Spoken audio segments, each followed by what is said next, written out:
अस्सलाम वालेकुम, कैसे हैं आप लोग।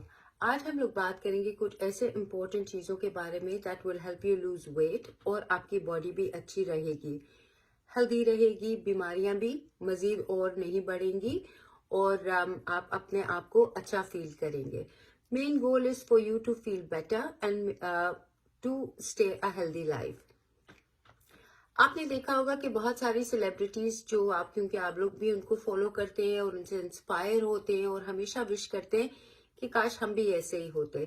तो मैं कुछ ऐसी आपको बातें बताती हूँ, क्योंकि आप लोगों का यही एक मिसकंसेप्शन है कि क्या ये जो सारी एक्ट्रेसेस और हमारे पाकिस्तान के, इंडिया के, बाहर के, ये जो मूवीज में आना छोड़ भी देते हैं, रिटायर हो चुके होते हैं, फिर भी वो लोग कितने हेल्दी होते हैं, इतने फिट होते हैं। क्या वो सारा वक्त डाइटिशियंस के पास जाते हैं? क्या वो सारा वक्त जिम में जाते हैं? ऐसी कोई बात नहीं है। एक्चुअली होता ही है कि उन्होंने पतले होना और फिट रहना सीख लिया होता है। शुरू शुरू में आपको थोड़ी हेल्प की जरूरत होती है, ऑफकोर्स गाइडेंस की जरूरत होती है। फिर बाद में जब आपको समझ आ जाती है तो आप उसी पैटर्न को फॉलो करते हैं। मेरे साथ जो मेरे क्लाइंट्स हैं वो कभी वजन नहीं उनका बढ़ाते, उनका नहीं बढ़ता, क्योंकि डाइट प्लान एक सर्टेन टाइम तक आप उसे फॉलो कर सकते हैं, क्योंकि वो रिस्ट्रिक्टेड होती है। मैं ऐसा प्लान नहीं देती हूँ। मेरे जितने भी क्लाइंट्स हैं वो रोटी, चावल, सब्जी, टिक्का, कबाब, हर सैटरडेज को, हर वीकेंड को वो लोग बाहर जाते हैं। Because you have to have your normal life. Normal life में रह के अपने लाइफस्टाइल को बदलना इज नंबर वन की। जब आप लोग, बहुत लोग मुझे राब्ता करते हैं, हमने इतना केजी कम कर लिया और फिर वापस से बढ़ गया। अब वो बढ़ता क्यों है आपका? क्योंकि आप अपने आप को हर चीज से मना कर देते हैं। मैंने मीठा भी नहीं खाना, मैंने तेल भी नहीं खाना, मैंने ये भी नहीं खाना, मैंने वो भी नहीं खाना। इस वजह से फिर आपका गड़बड़ हो जाता है सारा कुछ। सो दैट्स वाई आपको ऐसा चीज फॉलो करनी चाहिए जिससे आपको फायदा हो और आपकी बॉडी ठीक रहे। कुछ चीजें मैं आपको बताती हूँ जो कि आप इजीली उसको कर सकते हैं। नंबर वन, आपको खड़े रहने की थोड़ी सी आदत डालिए। हर वक्त बैठे रहना इज नॉट गुड। सारा वक्त बैठ के एक्सरसाइज आप 1 घंटा करते हैं, बाकी आपके 23 आवर्स बैठने में और लेटने में गुजर जाते हैं।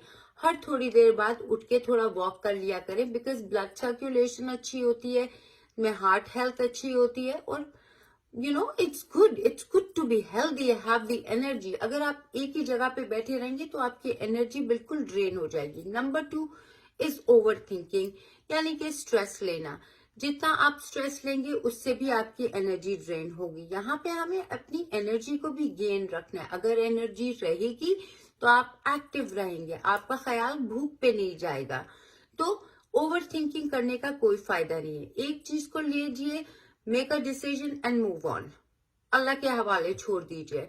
बार बार उसके बारे में सोचना, we all are the culprit. हम सब ओवर थिंक बहुत करते हैं, स्ट्रेस लेते हैं। मैं अपने काम के लिए बहुत स्ट्रेस लेती हूँ, अपनी चीजों के लिए बहुत स्ट्रेस लेती हूँ, लेकिन स्लोली आई हैव डिसाइडेड कि there is no point in taking stress, right? तो स्ट्रेस को कम करिए। स्ट्रेस ने कभी किसी का मसला सॉल्व नहीं किया। So why leave it up to God. जो होना होगा वो तो होएगा ही, राइट? दूसरी बात ये, सोना। सोने से आपकी बॉडी रिकवर होती है, आपकी बॉडी रिपेयर होती है और सबसे बड़ी बात, आपका वेट कम होता है। आपकी एक साइकिल अल्लाह ने बनाई हुई है। आप लोग क्या करते हैं कि आप लोग सारी सारी रात जागते हैं, इससे आपका स्ट्रेस हार्मोन और बढ़ता है। रात सोने के लिए बनिए, आप सोइए अपने 7-8 घंटे। मेरे यहाँ कोई भी फंक्शन हो, कुछ भी हो, मेरा एक टाइम है 9 बजे। सब मुझे बोलते हैं एक सिंड्रेला टाइम है तुम्हारा। मैं 9 बजे सोने चली जाती हूँ, मैं और मेरा छोटा बेटा, चाहे कुछ भी हो जाए। हम बाहर होते हैं, घूमने जाते हैं, मैं हमेशा अपने हस्बैंड को बोलती हूँ 6 बजे का खाना रखो, 2 घंटे दो ताकि खाना डाइजेस्ट हो जाए and I can go to bed, because I can not stay up, I don't want to stay up. और मेरा एक बॉडी का अलार्म है 4 बजे। मुझे किसी अलार्म की जरूरत नहीं होती और मैं 4 बजे सुबह उठ जाती हूँ, हेल्दी और खुशबाश। और अपनी सुबह स्ट्रेस से नहीं लेती, फौरन फोन नहीं उठाती, उठते ही वुजू करके अपनी तहज्जुद पढ़ती हूँ और अपना दिन। ये चेंजेस मेरे बाय बर्थ नहीं थे, ये मैंने किए हैं, मैंने खुद डाले हैं। जैसे आप सीखते हैं, आप पढ़ते हैं, आप बड़े लोगों को फॉलो करते हैं और उनकी सक्सेस देखते हैं, तो उससे आप एक दूसरे से बहुत सीखते हैं। मैं आपको अपनी अपनी बात बताती हूँ। दूसरी बात ये कि फिर आप अपना कॉफी शॉफी जो आपने किया है, तो आप अपना एक टाइम सेटअप रखें। जब तक प्लानिंग नहीं होगी ना जिंदगी में, कुछ काम नहीं होगा, कुछ काम नहीं होता। मेरी आप ये एक बात याद रखें, प्लान, मील प्लान। अब मैं आपके सामने बैठी हुई हूँ, अब हम लोग नहीं मील प्लान के बारे में बात करेंगे बाद में। ओवर थिंकिंग भी हो गया। हाँ, स्नैकिंग, आप लोग जो ये स्नैकिंग करते हैं, आप अब इस साल भैया कर लें, क्या हमने स्नैकिंग नहीं करनी, कोई फायदा नहीं होता स्नैकिंग का। अब भूख इसलिए लगती है, इसमें आपका भी कसूर नहीं है, क्योंकि आपको पता ही नहीं है कि क्या खाना है। आप एक दफा किसी एक्सपर्ट के पास जाके अपना प्रॉब्लम को सॉल्व करवाइए, देखिए कि क्या चीज आपको के लिए, बॉडी के लिए ठीक है, कौन सी नहीं है। फिर आपका पता चल जाएगा कि आपको कितना खाना चाहिए और क्या खाना चाहिए। स्नैकिंग इसलिए होती है क्योंकि आपका फूड इनटेक, जो आपने लंच किया है, जो ब्रेकफास्ट किया है, उसमें सफिशिएंट फाइबर नहीं था, उसमें सफिशिएंट फैट नहीं था। अगर आप अपने खाने में फैट डालेंगे और फाइबर डालेंगे तो आपका पेट भरा रहेगा, आपको स्नैकिंग की जरूरत पड़ेगी ही नहीं, बिल्कुल भी नहीं पड़ेगी। अगर आप बिल्कुल एक अंडा, बॉइल्ड अंडा सिर्फ नाश्ते में खा रहे हैं, तो ऑफ कोर्स आपको 10 बजे 9 बजे भूख लगने लग जाएगी। फिर आप थोड़ा सा निबल करेंगे, फिर आप कुछ और खाएंगे और हेल्दी हेल्दी कर करके अपना वजन बढ़ाते रहेंगे। Everything that goes in your mouth has calories, it's only water and air. तो अपने खाने में फैट को डालिए, फैट इज नॉट बैड। मेरे सारे क्लाइंट्स फैट खाते हैं,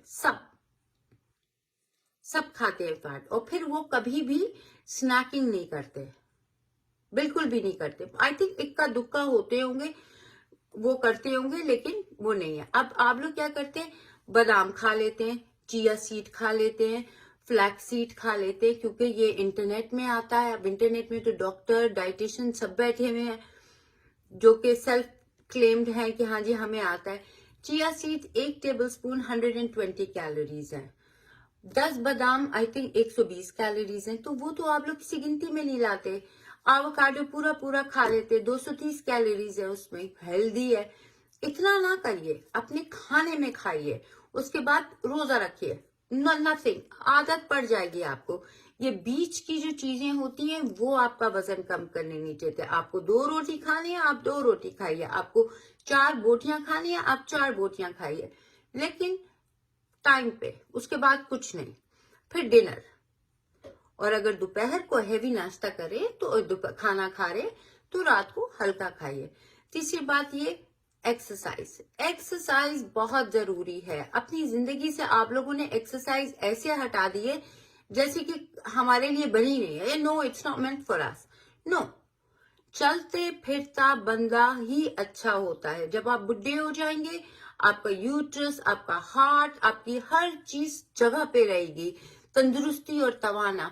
आप ऐसा बुढ़ा होना चाहते हैं कि आप अपने बच्चे, अपने बहुओं पे डिपेंडेंट हो कि वो आपको बाथरूम में लेके जाएं? नो, ये इन्वेस्टमेंट आप अपनी हेल्थ पे कर रहे हैं, किसी पे डिपेंडेंट ना हो। अब तो जमाना और बदल गया है, सब छोड़ के चले जाते हैं माँ बाप को। तो आप अपने लिए, अपने फ्यूचर को सिक्योर करने के लिए एक्सरसाइज करिए। एक्सरसाइज यानी वॉक से शुरू करिए। आई होप मेरी वीडियो आपको अच्छी लगे, इससे थोड़ी सी आपको इंकरेजमेंट मिले। मैं ऐसे वीडियोस बनाती रहूंगी। आपको मेरे से किसी किस्म की हेल्प है तो जरूर राब्ता करिए, वरना इन्हीं टिप्स को फॉलो करिए। And I wish you all the best. खुदा हाफिज।